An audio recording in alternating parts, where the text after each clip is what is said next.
বন্ধুরা আসসালামু আলাইকুম, কেমন আছেন আপনারা সবাই? আশা করি সবাই ভালো আছেন। সুমি কুকিং ব্লগসে আপনাদের সবাইকে স্বাগতম। আজকে অনেকদিন পরে আপনাদের জন্য নিয়ে এসেছি নতুন একটি রেসিপি। সেই রেসিপিটি হলো লাউ দিয়ে গরু মাংস রান্না বা গরু মাংস দিয়ে লাউ রান্না। তো খুব ইজিলি, খুব সহজে ঘরে থাকা মশলা দিয়ে আমি এই রেসিপিটা বানিয়ে দেখাবো। তো চলুন কথা না বাড়িয়ে কিভাবে বানিয়ে সেটা দেখে নিই। তো গরু মাংস দিয়ে লাউ রান্নার জন্য আমি এখানে হাড় এবং তেলের মাংস সহ নিয়েছি এখানে 1.5 কেজির মতন মাংস। তো এটাকে আমি ধুয়ে পরিষ্কার করে নিয়েছি মাংসগুলো। এখন আমি এই মাংসের জন্য লাউ আমি কতটুকু নিয়েছি সেটা আপনাদেরকে দেখাচ্ছি। তো দেখুন এখানে লাউ, তো এখানে মাঝারি সাইজের একটা লাউয়ের অর্ধেকটা লাউ নিয়ে নিয়েছি। তো আমি এরকম বড় বড় করে কেটে নিয়েছি, আপনারা আপনাদের পছন্দ মতন কেটে নেবেন। তো গরু মাংসের জন্য এরকম করে কাটাটাই বেস্ট। তো এখন আমি এই মাংসটাকে ম্যারিনেট করে নেব। তো বলেছিলাম খুব সহজে আর অল্প সময়ে দেখাবো গরু মাংস রান্নাটা, যার কারণে এটাকে আমি এখান থেকে ম্যারিনেট করে চুলোয় বসিয়ে দেব। তো পরে যখন 90% 80% সিদ্ধ হয়ে যাবে, কষানো হয়ে যাবে, তখন আমি এর মধ্যে লাউগুলোকে অ্যাড করব। এবং তো এখন এর মধ্যে আমি মশলাগুলো মিশিয়ে নেব। তো এখানে আমি মশলার মধ্যে নিয়েছি মরিচের গুঁড়ো নিয়েছি, যেহেতু লাউ দিয়ে রান্না করতে হবে, এই জন্য এটা একটু ঝাল ঝাল করে রান্নাটাই ভালো হবে এবং টেস্ট হবে। যার কারণে এখানে আমি 3 টেবিল চামচের মতন মরিচের গুঁড়ো নিয়েছি। 1 চামচের থেকে একটু কম হলুদের গুঁড়ো নিয়েছি। আমি পারলে তরকারির সাথে হলুদ ইউজ করি না, যেহেতু এটা লাউ দিয়ে রান্না, এই জন্য এখানে একটু হলুদের গুঁড়োটা ব্যবহার করব। যার কারণে 1 চামচের থেকে একটু কম হলুদের গুঁড়ো নিয়েছি। স্বাদ মতো লবণ নিয়েছি। তো এই পরিমাণ মতো লবণ আমি নিয়েছি 2 চামচের মতন। নিয়েছি সামান্য একটু গোলমরিচের গুঁড়ো, নিয়েছি গরম মশলা এলাচ 4টি, লবঙ্গ 4টি, আর নিয়েছি কাবাব মশলা। এটা অপশনাল, এটা দিলে অনেক ফ্লেভার এবং অনেক টেস্ট আসে, এই জন্য আমি এটা দিয়েছি। আর নিয়েছি এখানে 1 চামচের মতন জিরের গুঁড়ো, আর নিয়েছি এখানে 2 চামচের মতন ধনিয়ার গুঁড়ো। এই মশলাগুলো এই গরু মাংসের সাথে দিয়ে দিচ্ছি।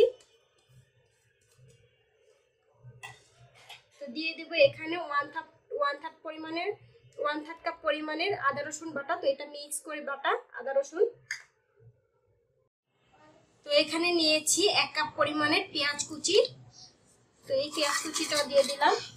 আর দিয়ে দিব সবশেষে এখানে 1/2 কাপ পরিমাণের তেল, সাদা সয়াবিন তেল। তো এখন এটাকে আমি হাত দিয়ে ভালোভাবে ম্যারিনেট করে নেব। এখন আমি সম্পূর্ণটা ভালোভাবে হাত দিয়ে ভালোভাবে ম্যারিনেট করে নিচ্ছি।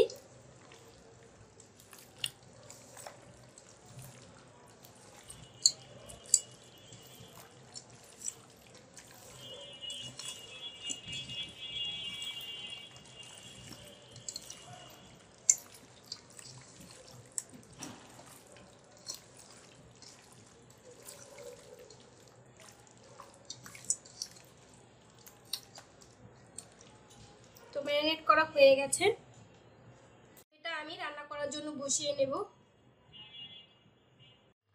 তো বন্ধুরা মাংসটা এরই মধ্যে আমি বসিয়ে দিয়েছি। তো এটাকে আমি চুলোয় রান্না করতেছি রাইস কুকারে রান্না। তো এখানে একটু গ্যাসের সমস্যা আছে, যার কারণে রাইস কুকারে আমি মাংসটা রান্না করার জন্য বসিয়েছি। তো এটা কষানো হয়ে গেলে, যখন 80% কষানো হবে, তখন আমি এর মধ্যে লাউ অ্যাড করে দেব।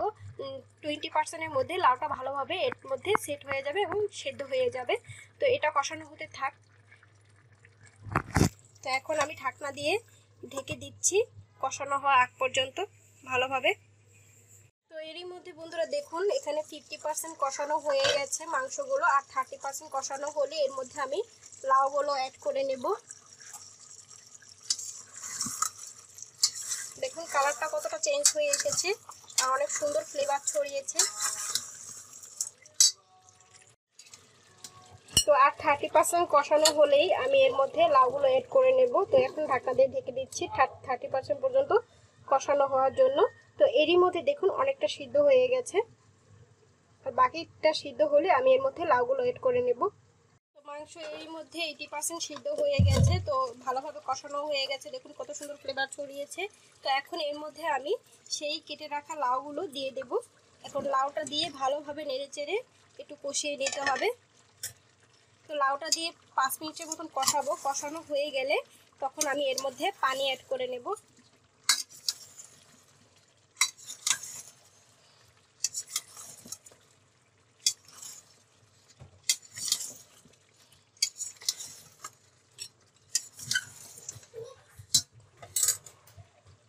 তো দেখুন এর মধ্যে আমি এখন লাউগুলো দিয়ে দিচ্ছি, এখন নেড়েচেড়ে এখন ডেকে দিচ্ছি।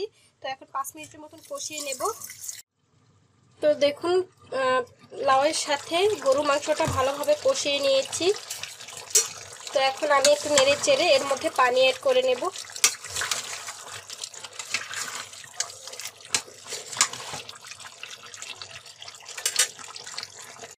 তো এখন আমি এর মধ্যে 4 কাপ পরিমাণে পানি দিয়ে দেব, আর এই পানির মধ্যেই মাংসটাকে ভালোভাবে রান্না করে নেব।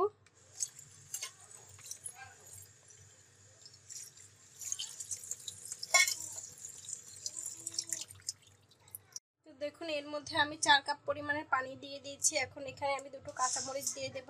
তো কাঁচামরিচের মুখটা ফেলে দিয়েছি। তো এখন এটাকে ঢাকনা দিয়ে ঢেকে রান্না হওয়া আগ পর্যন্ত ওয়েট করব, এবং রান্না হয়ে গেলে আপনাদেরকে পরিবেশন করে দেখাবো। তো বন্ধুরা দেখুন এরই মধ্যে লাউ দিয়ে গরু মাংস দিয়ে লাউ রান্না হয়ে গেছে। তো এখন আমি এটাকে রাইস কুকারটাকে বন্ধ করে নিয়েছিলাম 4-5 মিনিট আগে। তো এতক্ষণ দেখুন কি সুন্দর বসে গিয়েছে, আর কত সুন্দর ফ্লেভার ছড়িয়েছে রান্না করে দেখ। তো বন্ধুরা হয়ে গেছে এরই মধ্যে গরু মাংস দিয়ে লাউ রান্না।